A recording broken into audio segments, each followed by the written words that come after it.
amigos, les damos la bienvenida a una nueva emisión más de su programa, Aprende en Casa. ¿Cómo están? Les agradecemos que nos permitan llegar hasta sus hogares con nuevos contenidos de segundo grado de secundaria. Les sugerimos que tengan a la mano papel y lápiz para que puedan realizar apuntes a lo largo de la sesión y llevar a cabo todas las actividades mismas que irán en su carpeta de experiencias. ¿Están listas y listos? ¡Comenzamos! Como estudiantes de secundaria, ya han tenido oportunidad de preparar textos que les sirven para abordar todas sus asignaturas y que les dan las bases para el estudio. Ejemplo de ellos son las fichas temáticas.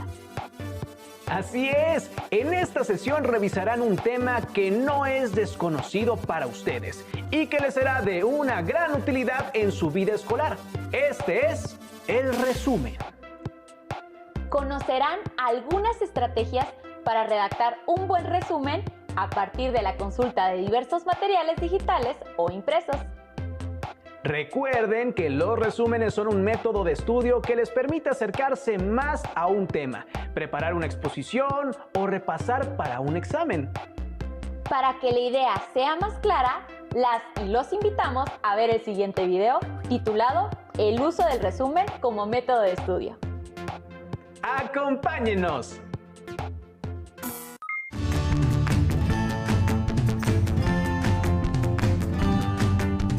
Hola, seguramente alguna vez han tenido que hacer un resumen. ¿Recuerdan cómo lo elaboraron? ¿Con qué finalidad lo hicieron? Veamos qué es un resumen y cómo se hace. Oigan, ¿ya estudiaron por el examen de física? En eso estoy, pero es mucha información. Sí, ya sé, y creo que no me voy a aprender todo. ¿Y por qué no hacemos un resumen? ¿Podemos hacer un resumen para estudiar? Claro que sí, ¿no? Mejor investigamos para estar seguros. Sí, mejor vamos a investigar. El resumen es una selección de las ideas más relevantes de un texto o suceso, que se puede elaborar con diferentes objetivos. Por ejemplo, para introducir al lector en un artículo científico. Para comprender mejor un texto. Presentar un texto literario o científico. Para recomendar un libro. O como método de estudio para las distintas asignaturas. Se puede hacer resúmenes de diferentes textos. Por ejemplo, de las noticias. De la sinopsis de libros y películas. De artículos de revistas. De tareas escolares. De folletos. E incluso en charlas con personas cercanas. Por ejemplo, para contar cómo estuvo nuestro día, sobre el partido de fútbol o sobre algún evento importante que hayamos tenido. Ah, claro. Son las ideas más importantes de lo que hemos leído o incluso de lo que ha sucedido. Y además se usa también para otras cosas, como estudiar y revisar cierta información. Nos va a servir mucho para nuestro examen. Sí, veamos qué más dice aquí sobre el resumen. Los resúmenes se clasifican básicamente en dos tipos. El resumen informativo o analítico, que incluye el propósito del trabajo, hechos clave, datos, observaciones, metodologías, hallazgos y conclusiones. Deben ser preparados por especialistas en el tema. El otro tipo de resumen es el indicativo o descriptivo, que describe de manera general el contenido que se leyó. El resumen es muy breve, pero con ello se da una idea de lo que trata el documento. Podríamos hacer un resumen descriptivo. Sí, ahora nos falta saber cómo elaborarlos. Busquemos cómo hacerlo. Para elaborar un resumen es necesario considerar las siguientes sugerencias. Hacer varias lecturas del texto original con el fin de tener una idea general y después profundizar en los detalles y comprender mejor el texto. Si el texto es demasiado largo, se pueden releer solo las partes que más han llamado la atención. Hacer anotaciones mientras se realiza la lectura. Sobre todo, es ideal subrayar las frases y datos sobresalientes.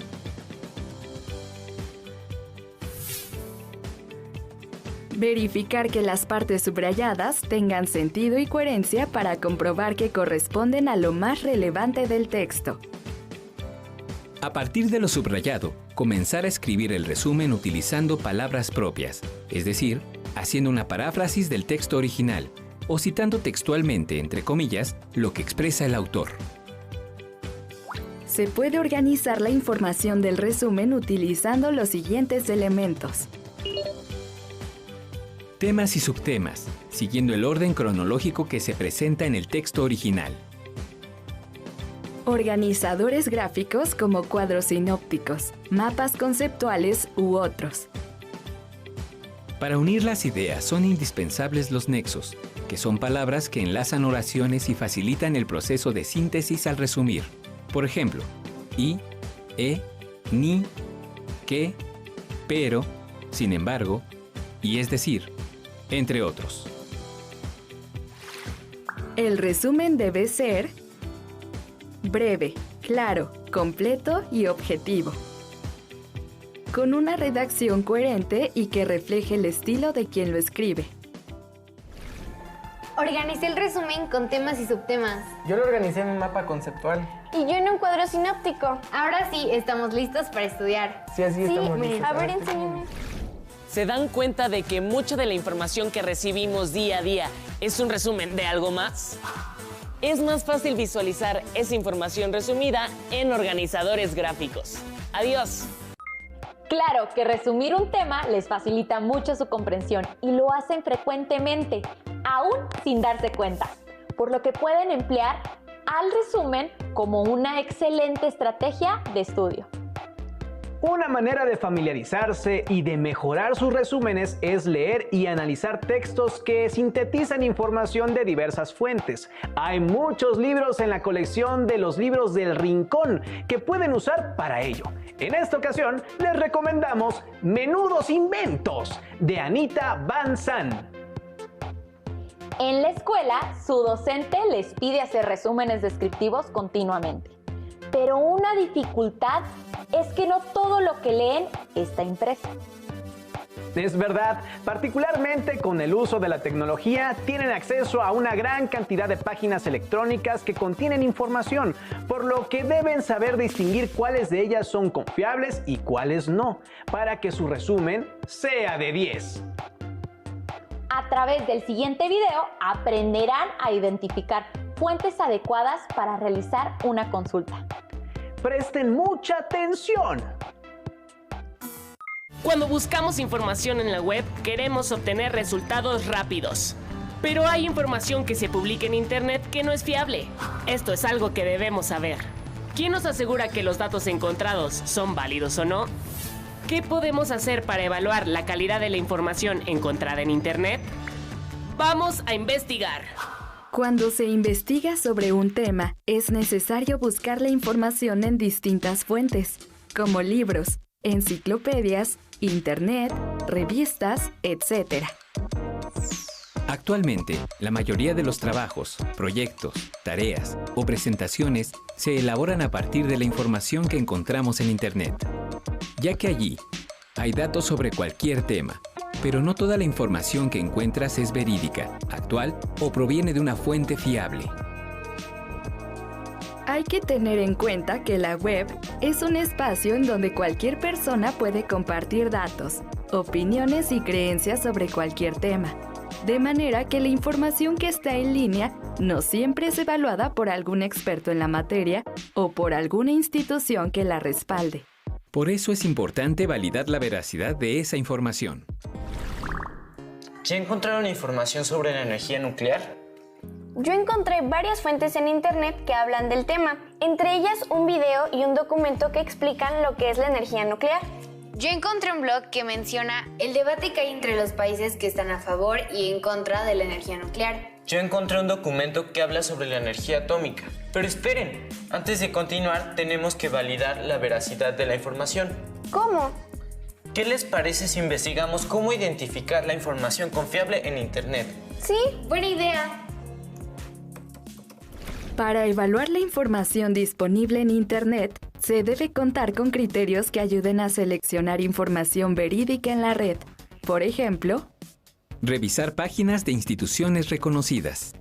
Pueden ser instituciones académicas, gubernamentales, organismos internacionales, organizaciones civiles, periódicos y revistas en línea, o bibliotecas de esos organismos e instituciones, como la Universidad Nacional Autónoma de México, la Universidad Autónoma Metropolitana, el Instituto Politécnico Nacional, el INEGI, la ONU, entre otras.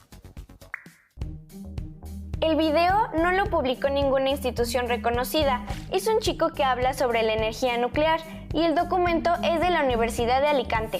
El blog que encontré tampoco es una fuente fiable. La información que yo encontré está en la página de la ONU. La ONU es una institución reconocida a nivel mundial y su información es fiable. La información de la Universidad de Alicante también es fiable porque es una institución educativa y reconocida.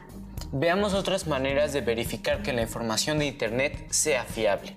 Otra manera de verificar que la información sea fiable es inspeccionar en la página quiénes son los autores. Es importante revisar que los datos que proporciona el sitio estén aprobados por un autor o institución de prestigio que brinde soporte académico o de investigación. De lo contrario, es difícil conocer el origen del contenido y quién lo elaboró, y si es o no verídico. Ya revisé el video y no señala el autor de la información, y en el documento de la Universidad de Alicante sí viene señalado el nombre del autor. En el blog sí está el nombre del autor, pero no es de alguna fuente reconocida. En el documento de la ONU sí se menciona el nombre de la autora. Creo que el video y el blog quedan descartados. ¿Qué más debemos revisar para saber si la fuente es verídica? Veamos. Se debe revisar que la información encontrada contenga las referencias bibliográficas de donde se obtuvo esa información. El documento de la Universidad de Alicante sí tiene referencias bibliográficas. ¿Qué más debemos verificar para saber que la información es fiable? Es importante revisar que la información presentada en el sitio web esté actualizada. Por lo general, las páginas web que terminan en .org, .edu y .gov actualizan sus contenidos constantemente. También hay bibliotecas en línea para consultar la información deseada, como la Biblioteca Digital Miguel de Cervantes, la Biblioteca Digital Mundial y la Biblioteca Virtual Universal. Y se cuenta también con herramientas que ofrecen los navegadores, como los recursos académicos especializados en el tema. El artículo de la ONU no trae fecha de publicación ni de actualización, pero se menciona el año 2015. El documento de la Universidad de Alicante fue publicado en el año 2011.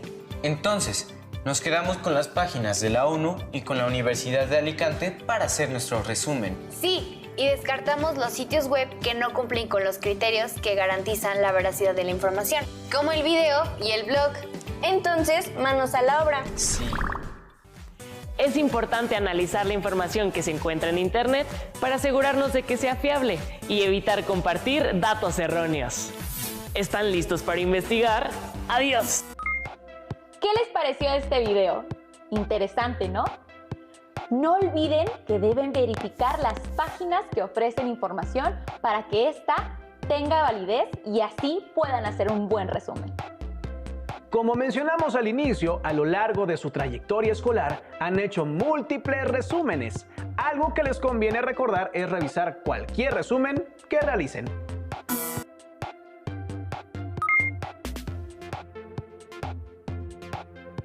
¿Se han preguntado por qué en sus clases su docente siempre hace énfasis en la ortografía?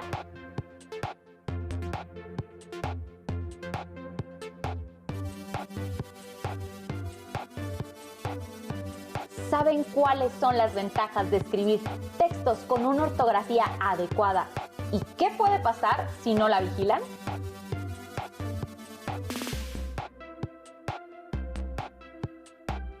Para que profundicen en este tema, las y los invitamos a ver el siguiente video.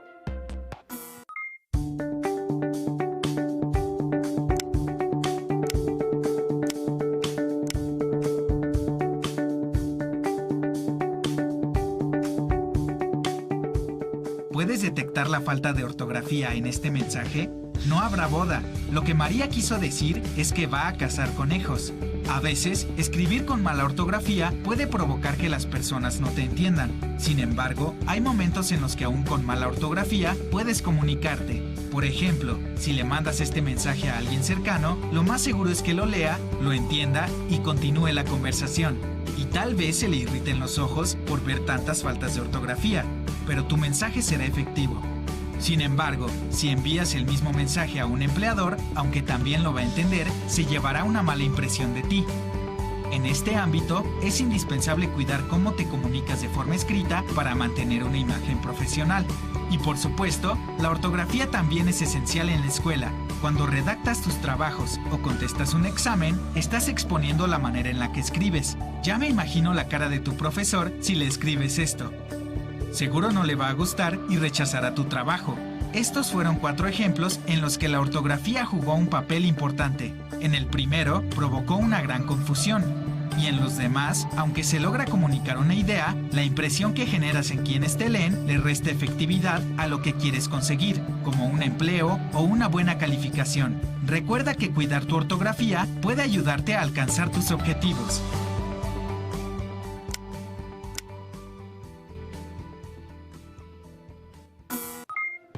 Como pudieron ver, la ortografía es una ayuda para evitar confusiones y para que sus textos tengan los efectos deseados en las personas que los leen. Cuando leen textos, deben estar familiarizadas o familiarizados con los distintos modos verbales. Se trata de una característica gramatical que les habla de la actitud ante lo que dicen. Ahora, para que recuerden de qué se trata, las y los invitamos a ver el siguiente video sobre los modos verbales. Adelante. Al hablar, según lo que deseemos comunicar, necesitamos utilizar un modo verbal y una conjugación específica. El modo del verbo expresa la actitud de quien habla respecto de lo que está diciendo. Existen 3 modos verbales: el indicativo. Esta es una primavera muy calurosa. El subjuntivo. Me gustaría que saliera conmigo. Y el imperativo. Salgan de ahí.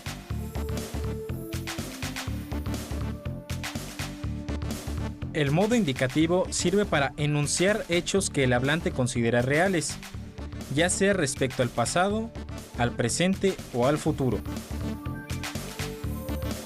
Juan estudia en la telesecundaria.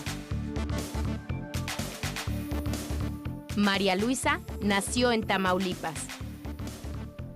El modo indicativo se usa frecuentemente en la redacción de leyes, códigos y otros documentos que establecen derechos.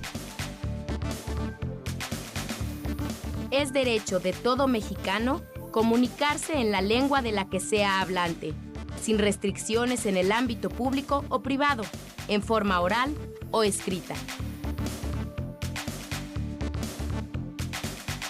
Cuando la forma de un verbo expresa lo que existe tan solo en el pensamiento del hablante, se trata del modo subjuntivo. Este permite expresar lo irreal, lo posible, lo ideal, las hipótesis y los deseos. Me gustaría que Pedro me llamara. Si lloviera, la cosecha se salvaría. Si leyeras esta carta, comprenderías todo. El modo imperativo se utiliza para dar órdenes, expresar un ruego o hacer una petición. Tiende tu cama. Quédate conmigo más tiempo.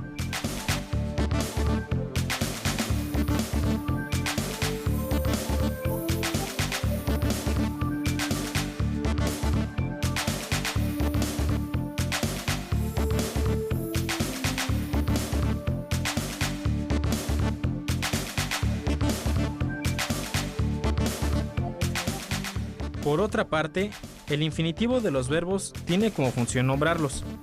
En términos de la gramática, se dice que es una forma sustantivada de los verbos que no expresa modo, tiempo, número ni persona.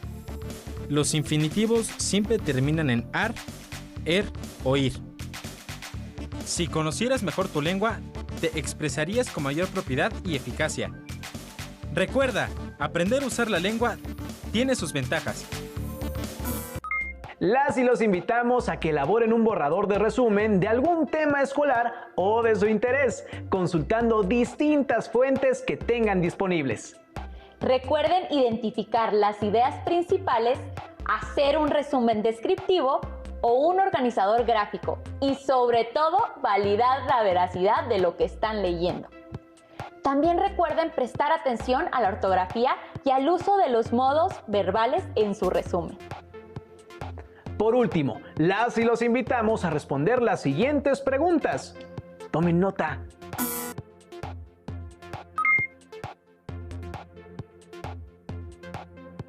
¿Cuál es la importancia de las ideas principales en la elaboración del resumen?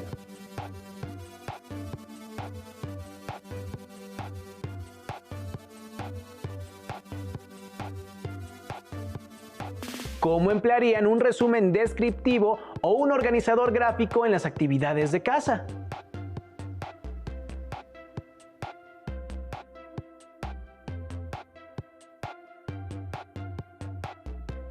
¿Qué ventaja tiene investigar en varias fuentes para elaborar un resumen?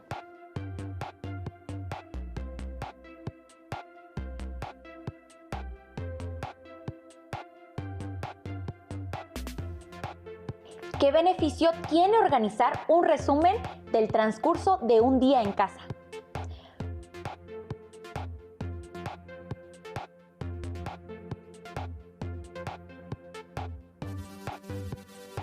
¿Cuáles son las características que deben considerar para elaborar su resumen?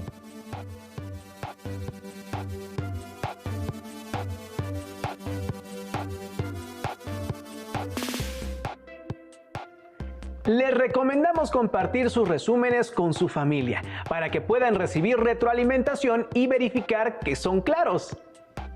Finalmente, guárdenlos en su carpeta de experiencias junto con sus respuestas a las preguntas planteadas y las notas que hayan tomado. De esta manera llegamos al final de la sesión, pero nos vemos en la siguiente. Continúen en Aprende en Casa. ¡Hasta pronto!